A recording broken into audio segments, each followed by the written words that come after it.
Enkuba ekyagenda mu maaso n'okutonya mu bitundu by'eggwanga ebitali bimu yadde ng'ate olunaku olw'enkya tugisuubira okenderamuko katono. Eno ya alipoota y'embeera y'obudde ogikutuusaako nze Agnes Nalukwago.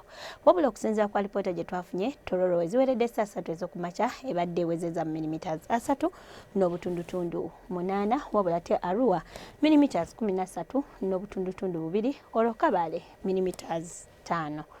Kino nno kiviiridde ku mukubo gw'enkuba okuba nga guseeseetuse ne gudda mu bukiikaddyo bwa ssemazinga Africa nga kino kivudde ku sserwandula mpewo eziri mu bukiikaddyo okuba nga zinafuyeemuko katono era nga tusuubira n'olunaku olw'enkya enkuba okenderamuko. Olunaku olw'enkya ku makya tusuubira enkuba okutonya mu bitundu ebyo eby'eggulu ssaako n'ebyo eby'omu nnyanja Nalubaale.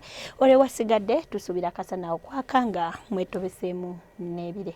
Mu biseera eby'olweggulo tusuubira enkuba okutonya mu bitundu by'eggwanga ebitali bimu era nga n'ebbugumu erya waggulu lijja tuukira ddala ku degrees 28 eyo mu kitugumu wabula ate eyo mu Karamoja tusuubira ebbugumu okutuukira ddala ku degrees 30 olwo mu kibuga ekikulu Kampala tusuubira ebbugumu okutuukira ddala ku degrees 26.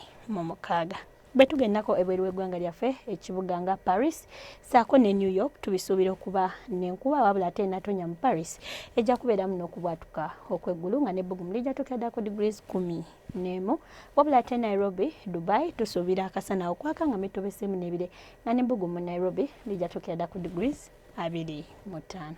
Eba tusobodde okufunayo okuva mu kitongole ky'eggwanga ekivunaanyizibwa ku mbeera y'obudde okufuna ebisingakaawo bisange ku mutimbagano gw'ekitongole kyaffe nga gulambikiddwa ku lutimbe lwa TV yo. Nze Agnes Nalukwago kwagaliza ekiro ekirungi.